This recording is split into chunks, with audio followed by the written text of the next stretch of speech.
Baik, Assalamualaikum warahmatullahi wabarakatuh. Perkenalkan, nama saya Jusastin, Stambuk E321-20279. Saya membuat video ini untuk memenuhi tugas mata kuliah Manajemen Agribisnis dengan dosen pengampu Ibu Husnul Khotimah SPMP tentang pola kemitraan agribisnis dengan judul Pola Kemitraan Usaha Tani Kelapa Sawit Kelompok Tani Telaga Biru dengan PT Sawindo Kencana melalui koperasi di Kabupaten Bangka Barat, Provinsi Bangka Belitung. Kita lanjut. Pengertian kemitraan agribisnis. Kemitraan usaha agribisnis merupakan suatu rangkaian proses yang dimulai dengan mengenal antar calon pihak yang bermitra, mengetahui posisi keunggulan dan kelemahan usahanya, menentukan tujuan dan target kemitraan, memulai membangun strategi bersama, melaksanakan dan terus memonitor serta mengevaluasi. Kemudian ada mekanisme pola kemitraan. Mekanisme yang dilakukan ada proses perjanjian dan kesepakatan yang dilakukan merupakan perjanjian yang menguntungkan bagi kedua belah pihak, seperti simbiosis mutualisme yang artinya saling menguntungkan. Kemudian ada peran perusahaan dan petani dalam pola kemitraan agribisnis. Yang pertama, perusahaan berperan sebagai wadah penerima hasil panen dari petani dan tempat pemasaran hasil yang didapatkan dari petani. Sedangkan petani sebagai plasma yaitu menyediakan lahan untuk dikelola oleh perusahaan dan menerima hasil sebanyak 70% dan 30% dan sisanya untuk hutang di bank. Kemudian bentuk kerjasama yang dijalankan oleh perusahaan yaitu dengan pola KKPA dalam proses budidaya kelapa sawit. KKPA atau kredit koperasi primer untuk anggota adalah fasilitas kredit yang diberikan kepada petani, peserta melalui KUD dan dipergunakan untuk membangun kebun anak angkat Yasri 2006.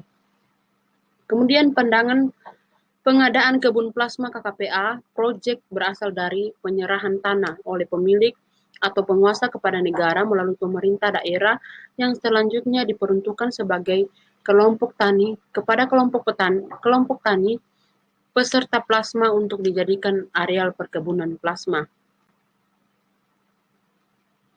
Lanjut, peran koperasi.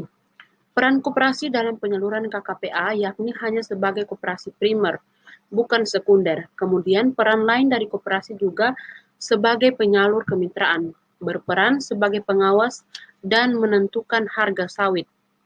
PT Sawindo Kencana sebagai inti akan memberikan kuasa kepada koperasi untuk mengawas para anggota koperasi.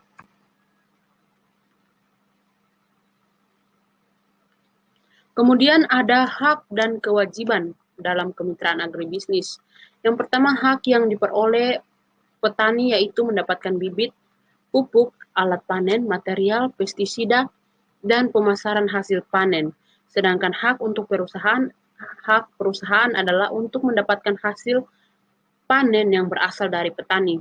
Kemudian ada kewajiban yang harus dijalankan. Yang pertama, kewajiban yang dilakukan oleh petani yaitu memberikan hasil panen kelapa sawit yang berkualitas TBS, tandan buah segar. Dan sedangkan kewajiban dari perusahaan yaitu menyediakan apa saja yang dibutuhkan oleh petani seperti pupuk, material pestisida dan penjualan hasil panen. Kemudian kendala yang dihadapi oleh petani. Kendala yang dihadapi oleh petani kadang yang menjadi kendala utamanya adalah background dari petani yang berbeda-beda sehingga memberikan dampak negatif bagi perekonomian dan pengalaman petani itu sendiri. Petani menjadi kurang disiplin menyimpan uang dari hasil penjualan panen dan menanam yang baik. Petani Telaga Biru juga kebanyakan bekerja sebagai nelayan dan pegawai negeri sipil sehingga petani jarang untuk melihat kebun kelapa sawit mereka. Sehingga dari jarangnya petani untuk melihat kebun atau merawat kebun kelapa sawit yang mereka kelola mengurangi hasil produksi mengurangi hasil produksi karena kurang dari perawatan. Baik, sekian materi yang dapat saya presentasikan. Saya ucapkan terima kasih.